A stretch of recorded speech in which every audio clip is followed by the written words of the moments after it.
Welcome to the Home Education with Ease podcast. I'm your host, Christine Furman, a homeschool mom, entrepreneur, and educator with over 20 years of experience in the areas of elementary and special education. It's my mission to help you create lifelong learners and embrace a holistic approach to education at home. I'll be sharing practical strategies, inspiration, and resources to support your family. Whether you're a stay-at-home mom, a business owner, or balancing work and homeschool, you're in the right place to connect with a community that values education just as much as you do. Join us each week as we ditch the stress, embrace the joy of learning, and set your family up for a lifetime of success. Hey friend, welcome back to the Home Education with Ease podcast. I'm your host, Christine Furman, your home education expert. This week, I'm interrupting our summer short series with a special episode sharing tips and tricks from our recent Disney World trip in Orlando, Florida. I'm going to be sharing with you lots of things I didn't know since it was my first time as a family.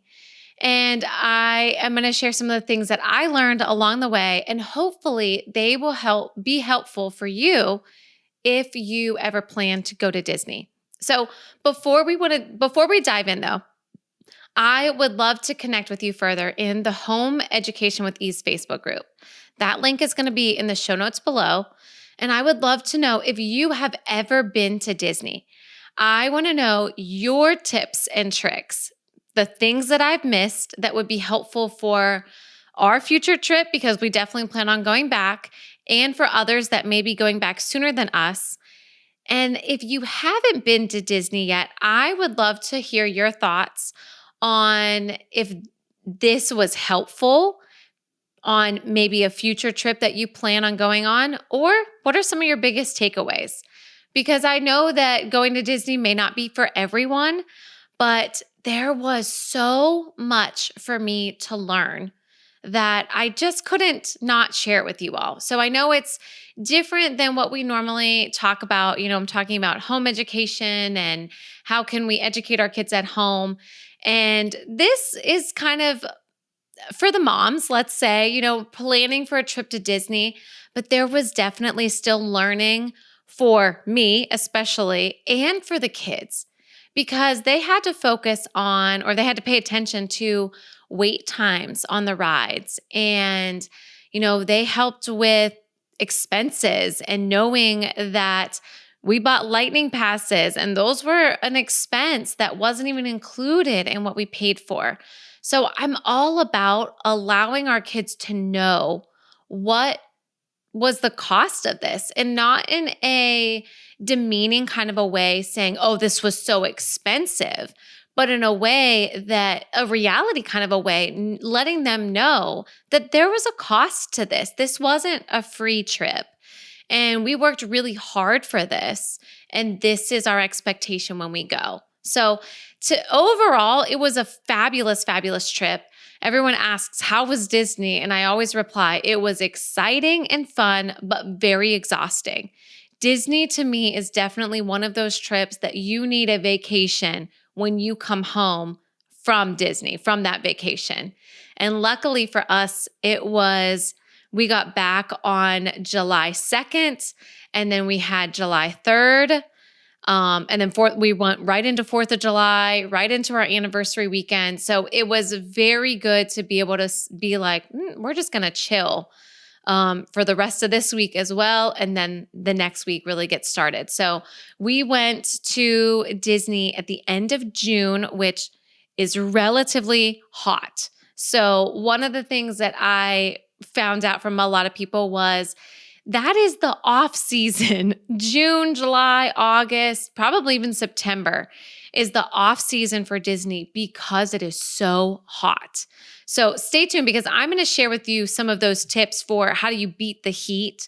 But why did we even go? That's what I'm going to share with you, because it wasn't just a Disney family trip. We went for a specific purpose. So my daughter Ella was asked to be in her dance company performance team.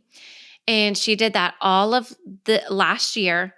And there was an opportunity for the performance team to go to Disney. And I was like, oh my gosh, like this is awesome. We went on a Disney cruise when Ella and Alex were about 3 and 5. So that was back in 2019, and it was totally worth it. Totally worth it. Like if you want to do Disney, I highly recommend a cruise for when your kids are little because they get to experience all the characters without having to walk millions of miles. At the parks, if my kids were younger, they would have not been able to ride any of the rides that we rode. So for me, for my personal opinion, I highly recommend a cruise. And now I know nothing about the cost of the cruise versus the parks, which probably is a big factor. I totally understand that. But I really did not do that kind of research right now. But for the sanity of my family, that was more enjoyable doing a cruise because they were able to see all the characters. That's when they loved to see all the characters. We didn't have to walk, like I said, millions of miles. Dinner was enjoyable because, first of all, it was all included. Everything's included on a cruise. You can eat as much as you want. You can go to the pool anytime you want. There's always something going on.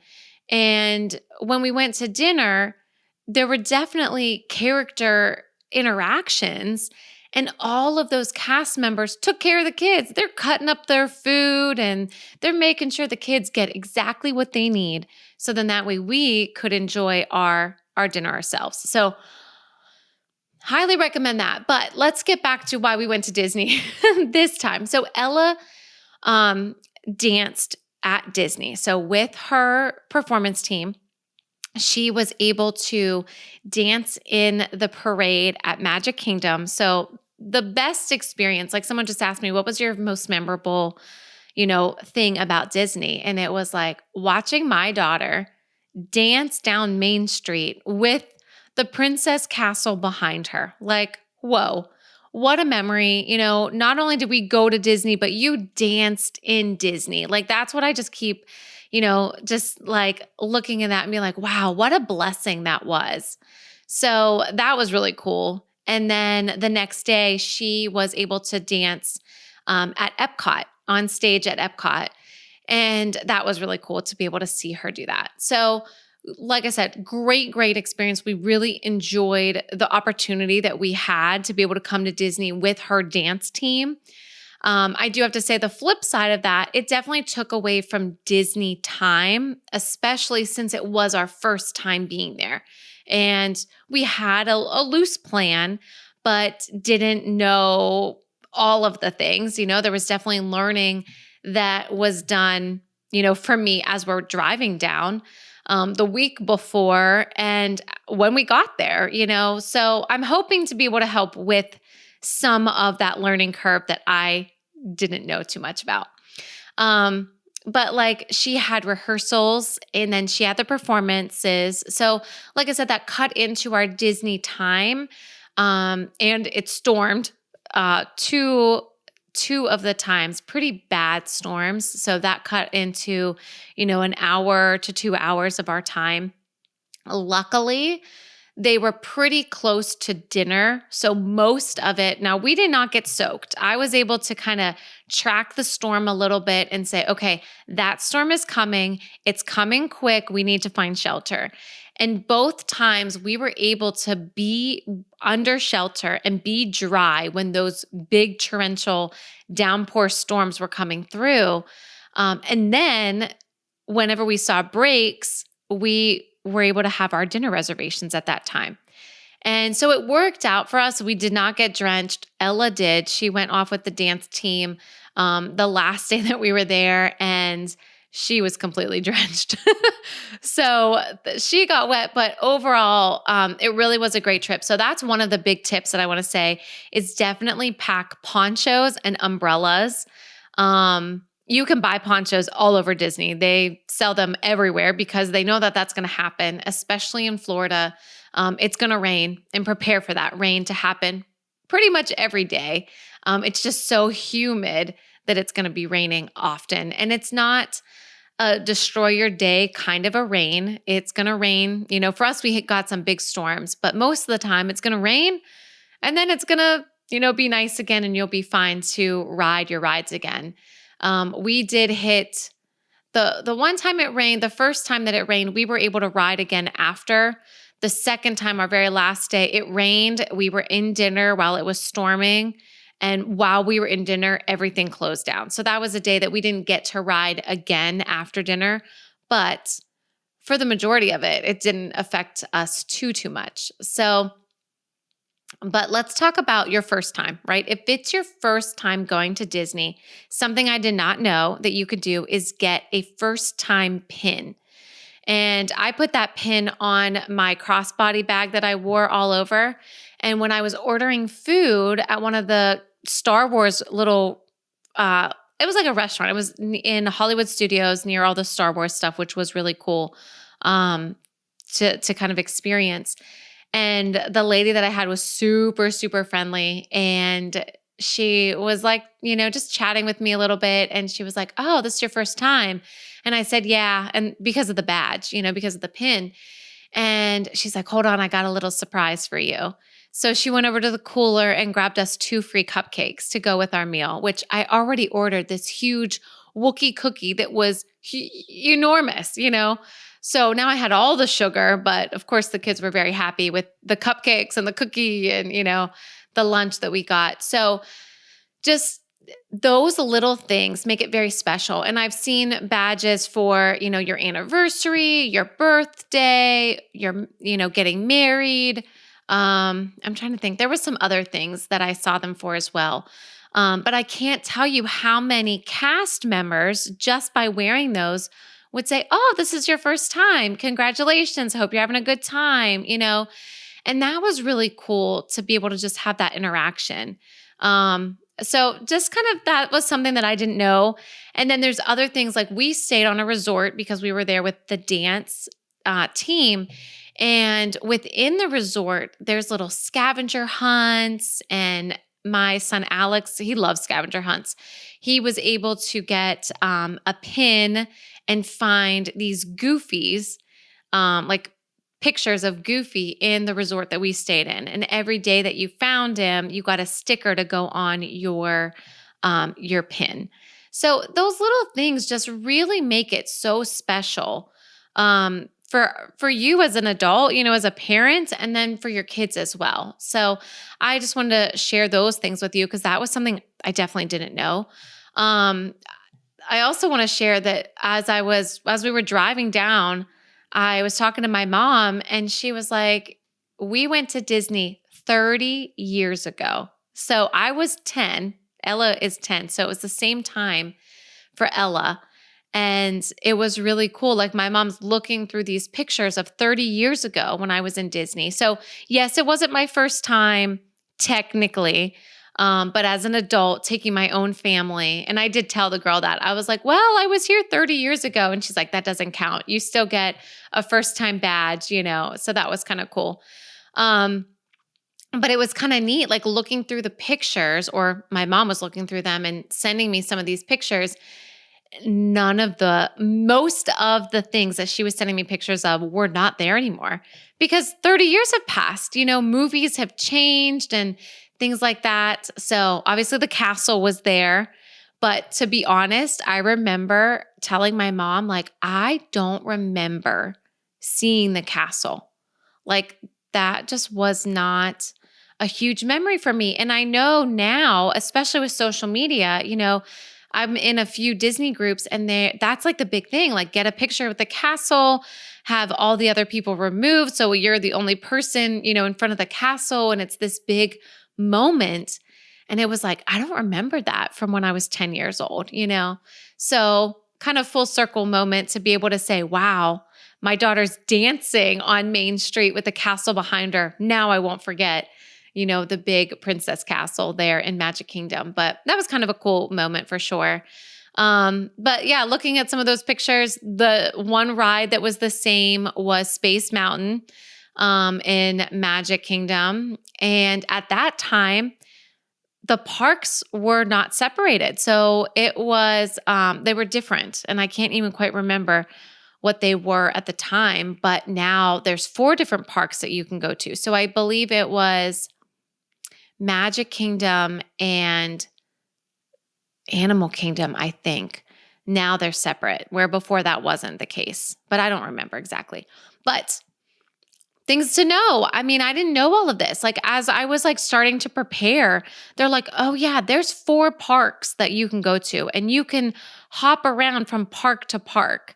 You do have to reserve where you're going to go, but you can always change that with the cast members, and you can always go into a park and then leave that park and go to any other park. So, one thing that I'll share is if you're staying at a resort, you can ride a bus, or there's buses that'll take you from park to park, and there's also a Skyliner for some resorts. Where we were at, we had a Skyliner to 2 of the parks.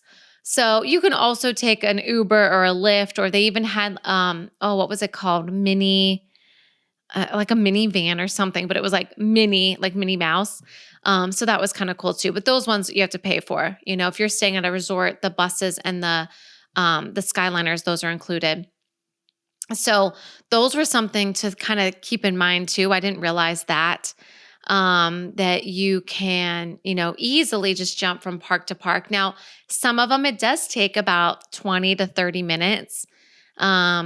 Maybe not 30, maybe 20 to 25 minutes. But still, if you're planning on coming back to your resort, that's 20 to 30 minutes there and 20 to 30 minutes back to a park. So that's something that you kind of have to keep in mind.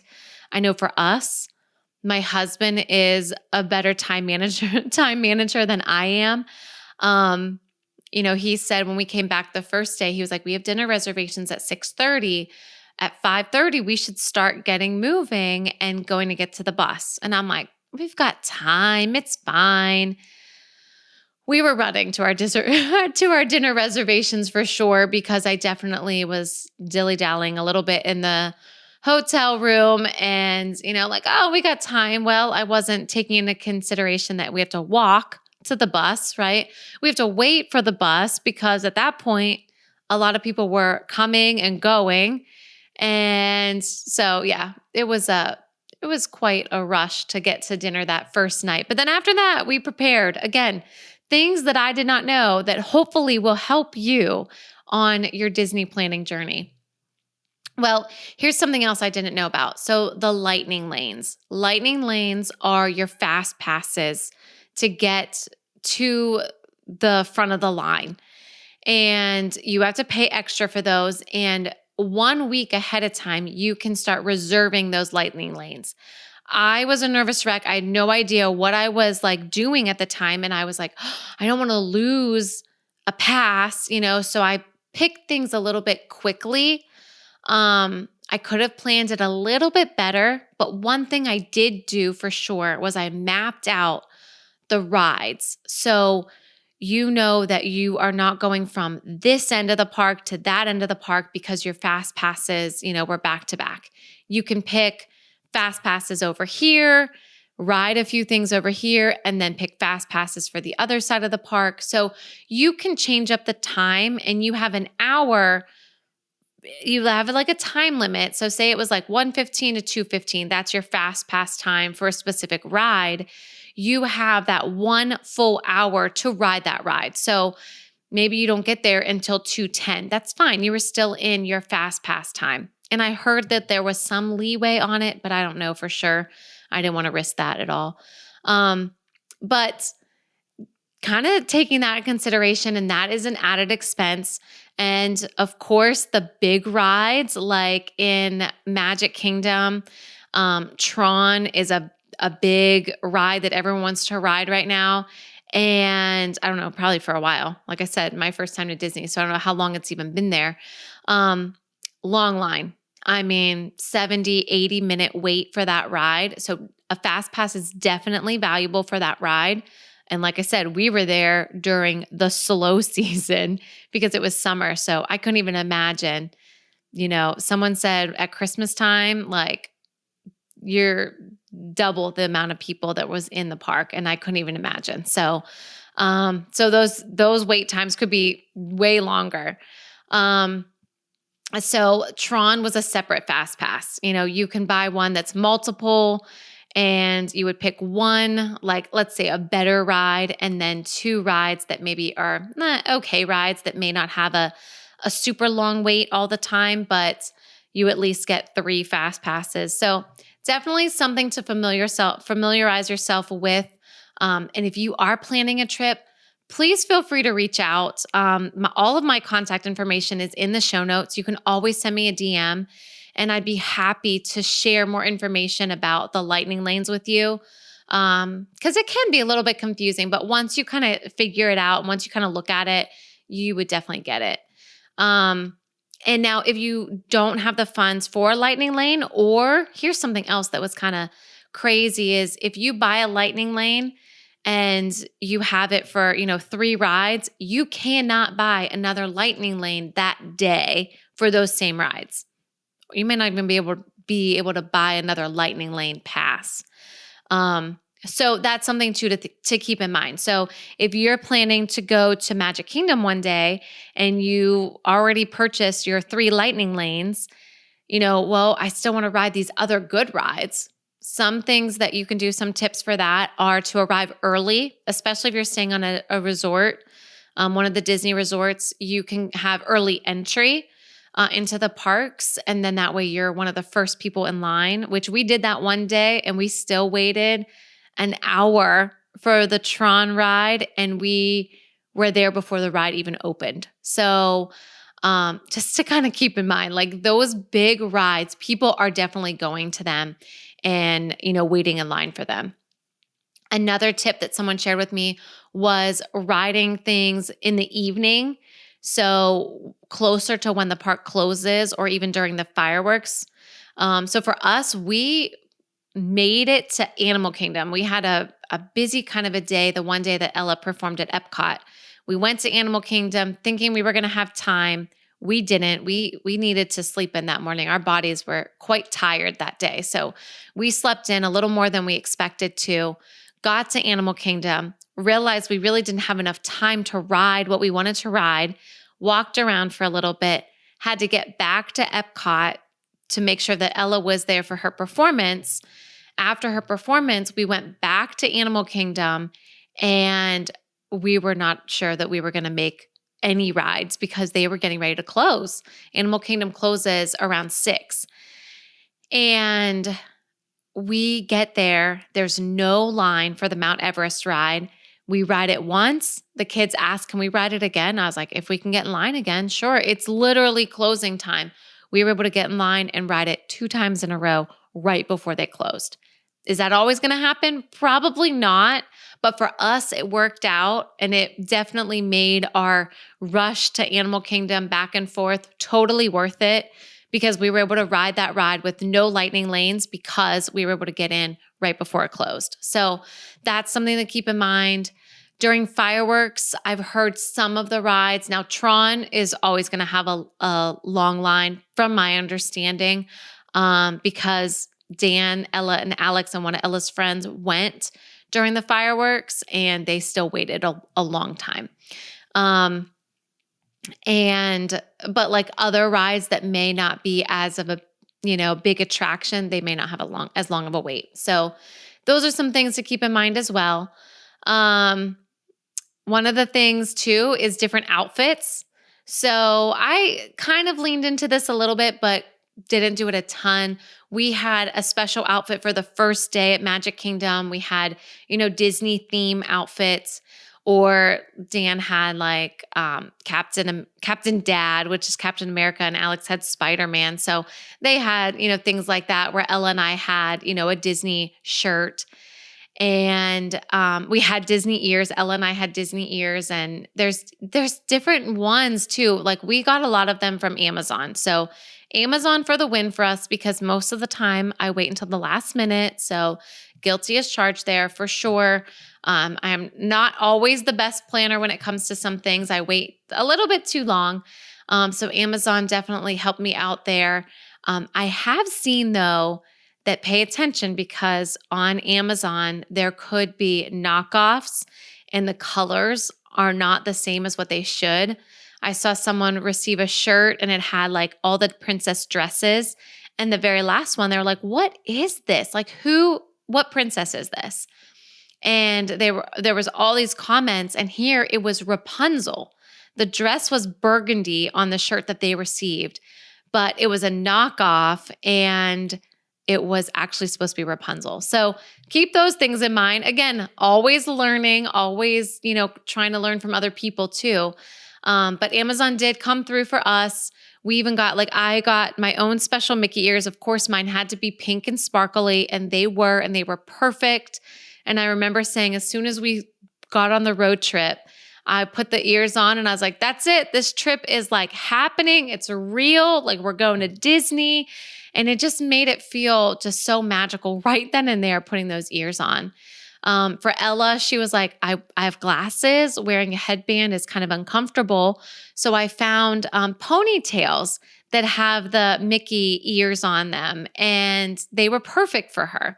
So there's just so many options out there. You could have an outfit for each park. We did not do that, but I may do that next time. Animal Kingdom, it's easy to have animal print or Lion King or different things like that. All the princesses. Definitely saw some really cool outfits, and definitely gave me some ideas and inspirations for the next time. Something as simple as a red tank top and a black skirt with traditional Minnie Mouse ears. You look like Minnie Mouse. And I was like, oh my gosh, so simple, And a lot of times I saw that. It was just a plain colored skirt and a plain colored tank top, but it's the theme of whatever they were going for, So again, it doesn't have to be costly. You can be very creative and come up with some really cool things. So I love it. I really had a great time. I love getting dressed up and, kind of having those outfits. I know you can get some things on Etsy for sure, Facebook groups. I'm sure there's some local friends and family that have Cricut machines. They could help out too. So kind of keep those things in mind for sure. All right. Well, I'm going to dive into our favorite rides just to give you a little idea of what we loved. So Magic Kingdom, we loved Tron, Space Mountain, and two rides. Like I said, we did not get to ride as much as we'd hoped to ride, only because of time purposes. But two rides that don't have a wait. And my kids actually enjoyed the Swiss Robinson Family Treehouse, which I had not read or I had not seen that movie until before we went to Disney. So someone mentioned that movie to us, and I was like, no, I had never seen that movie. It's an old movie, and we watched it. All of us watched it together. The kids enjoyed it. And then when we went to Magic Kingdom and there was this Swiss Robinson Family Treehouse, they were able to walk through it and see things from the movie, and they enjoyed that. Now, had we not seen that movie, they would have had no idea, and they would have been like, what is this treehouse? I'm sure I probably said that when I was 10 years old, and I was like, what is this? Because I had never seen that movie. So something to do, again, no wait, you just kind of walk through it. So that was kind of cool. The other thing that I think people may take for granted is called the People Mover in Magic Kingdom. So while Dan took the kids on Tron, I went with another mom, and we rode the People Mover over and over again while they were waiting for Tron. And it was literally the coolest thing. It goes behind the scenes of some of the rides, like Space Mountain. You can see Tron. You go behind the scenes of a Buzz Lightyear ride. And then we just were continuing to ride because they were still in line. And we got to see the fireworks. We got to see the castle light up. You got to see all the lights.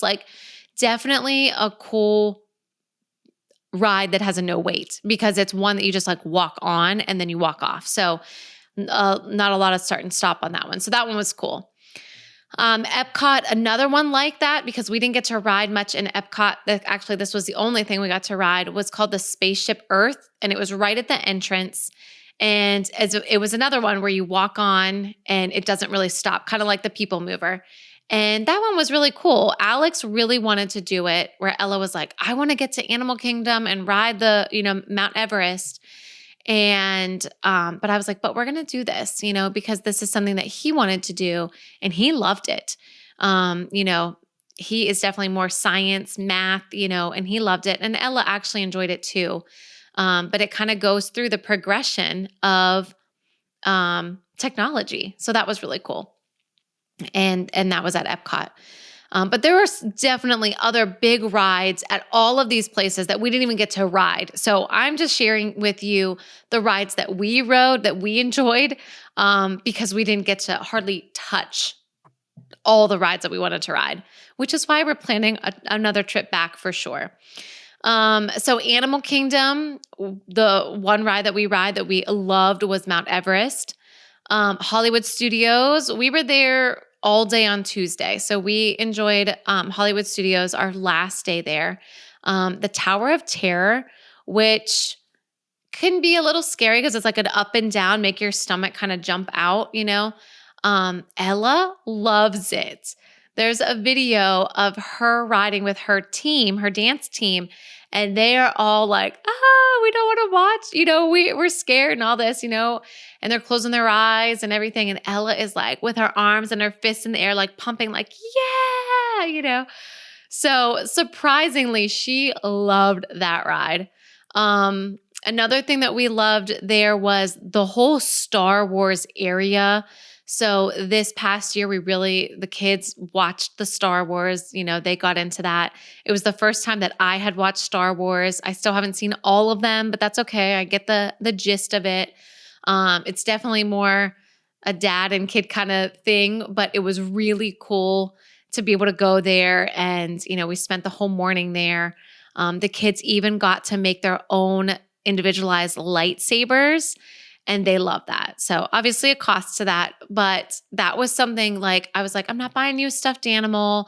If Alex wanted a hat, I was so going to buy him a hat because Ella and I had the Mickey ears, but when we finished and we walked through the Star Wars and there was an opportunity for them to make lightsabers, they were so excited. So that was something that they did. That was like their big souvenir. They're going to walk away from Disney with a lightsaber, so they love that. One of the other things that I love at Hollywood Studios is the Indiana Jones experience. So I actually remember this Tower of Terror and Indiana Jones from Hollywood Studios from when I was a kid. And I remember Indiana Jones was really cool because you get to see like the inside of what does a movie set look like. And just being able to relive that with my kids, because Ella is always asking questions. Is that real or is that an actor? Is that make believe? Or, she always has these questions. She wants to figure it out. And being able to watch that was really cool because they talk about it. They show you the behind the scenes, how the stunts are being done. So definitely a cool experience to check out for sure. All right. So let's just wrap up with a few more things. Gosh, there's still so much I want to share with you, but I'm going to wrap up. So dinner reservations, highly recommend dinner that is good quality dinner. I know for me, that's what I was most worried about. Like, I don't want to be eating fried food all the time. That will wreck my stomach. And I remember the last time I went with my family, I was older. We went to Universal, and that's all we did was Universal Studios. But I remember getting like heat stroke because I ate a soft pretzel and a frozen lemonade, and I felt so sick. And I wanted to make sure that that did not happen for me or for my family this time. So few little tips and tricks. Let's talk about dinner reservations, and then let's talk about what to take with you into the park. So dinner reservations, because for me, I wanted to make sure we had a good meal, at least most of the time. So again, you're going to pay for this, but it was worth it. Liberty Tree in Magic Kingdom, many people recommended it. It's like a colonial feel, a Thanksgiving dinner, and it's completely family style. So you pay a certain amount per person, and children under 9 are like half that cost. And it's as much as you want to eat.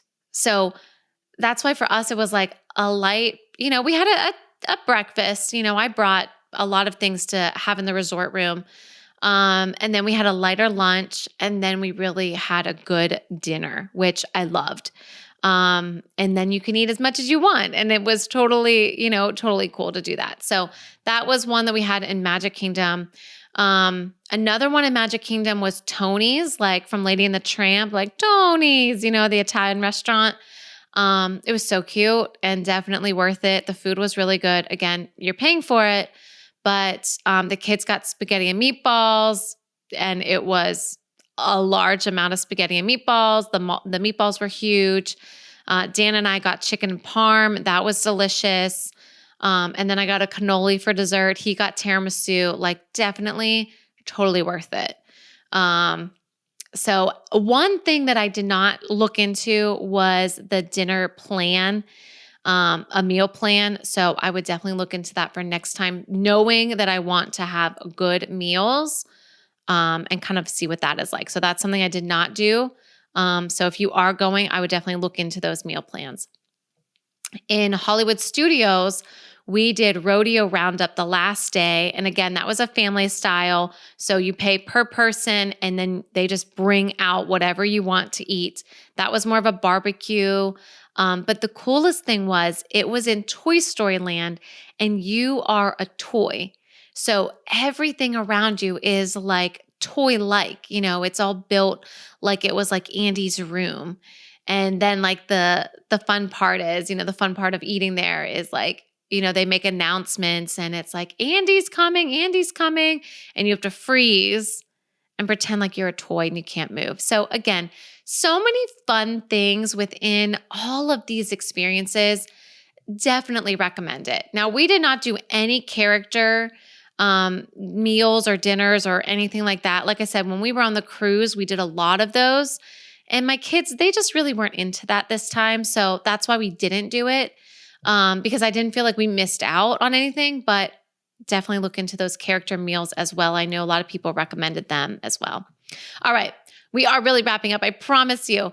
All right. So going into the park, we really could have broke this up into 2 episodes, and I probably should have. But going into the park, some things to take with you is stainless steel water bottles. Definitely fill them up with ice and water. Keep some water in a cooler bag. So we were able to have a cooler backpack. We got it at Costco. Costco for the win for that and our electrolyte drink. And we were able to put, our waters in there, our electrolytes, some snacks. Whatever we needed was in that cooler bag, and we were able to take that in. And sometimes they check it, sometimes you can go through. So just kind of keep in mind what's in that bag. But definitely everyone had their water bottles and they were able to just drink water all day. Keep that in mind. You're going to need to drink your water. Electrolytes, I have to say, I searched an entire day looking for healthy electrolytes. And I think this will be a whole episode in itself. Most electrolytes have natural flavors. They have added sugars. They have all kind of junk in them that is really not beneficial for you. And this is just my own personal opinion and my own personal research that I've done. But when we were at Costco, I was like, I'm going to make my own electrolyte drink, get some coconut water, get, the supplements that I need to make my own drink. And I was ready to do that until I saw Blue Stripes. And I have a picture of it that I'll share in my social media. But it was called Blue Stripes, and it's cacao water, if I'm saying that correctly, from the cacao bean. And what they say is, or what it said on the package was, a cacao bean, they extract the bean, but there's still so much of the flesh that is good, and it's full of electrolytes. And so they take that flesh and they make this water, cacao water, and this electrolyte drink. And it does not taste chocolatey. It tastes tropical, kind of like a combination of coconut and lemonade. And that's what we drank every day. We had at least one of those whenever it got really hot and it was like, you're tired of drinking water, right? But I need something that's going to, boost my electrolytes here. And that was the win for us. So we always had those. And that was, our electrolyte drink. So And then some of the snacks we took, I cut up vegetables, I cut up apples, we had beef jerky, again, a healthy version. I have a recommendation if you need something. Again, Costco for the win there. Healthy granola bars, or you can even make your own protein bites or granola bars. That is just my recommendation, because I am definitely on this route of trying to remove preservatives, remove additives, remove extra sugar, extra salt, natural flavors, natural, colors, and any food coloring, any of those things. So that's why we went that route of veggies, apples, beef jerky, homemade granola bars. So I think that is the bell to wrap it up, and let's get out of here today. So I appreciate you guys for hanging on and sticking around to hear all of the things that just really I learned on our Disney experience. A few things. Let's talk about the last two things to help keep you cool. Was definitely the water, the electrolyte drinks, cooling towels, and neck fans. So neck fans, I definitely would recommend more than cooling towels. But cooling towels were definitely a good alternative as well. So those are a few things to kind of keep yourselves cool. Find places with AC, stop in, having dinner, going back to the resort midday was a recommendation from many to either just get back in AC, whether it's on the bus, in the resort, go to the pool, or even just go back, take a nap, whatever that looks like, going to dinner and allowing that to be your break. So then that way you can, kind of continue to tackle the rest of the evening. Definitely keep those few things in mind. So these are our recommendations. I'm sure there's so many more things that I can share with you, but we're going to wrap it up for today. One last thing that I want to share is if you are planning, I definitely have some Disney travel agents that would be happy. I have some recommendations. I don't have anyone in particular, but I know that the next time if I were to plan a Disney trip, I would definitely reach out to them because they know all these tips and tricks. I went with, Ella's dance team, and while her dance teacher was able to give me so much information, there was still so much I learned along the way. And I know that these travel agents, they do this all the time and they go all the time. So if you are planning a trip, definitely take these tips and tricks. Definitely look into some of the Facebook groups. Reach out to some Disney travel agents. I'm sure you know some in your community. And if you don't, I do have a few recommendations within my community. So feel free to reach out there. So I hope by sharing this experience, it really is going to help you on your next Disney adventure.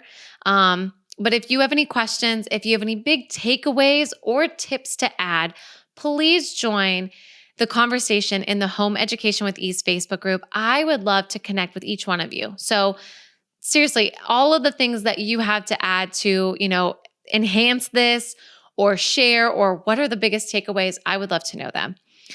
And I would just love to say that, yes, while this was not totally home education related in a curriculum sense, I truly believe that learning is all around us. So this trip to Disney was a total learning opportunity for my kids. And while we were preparing, I was discussing with them the cost, the time, how much time it's going to take to get there, the wait time for the rides, the cost of food, other expenses.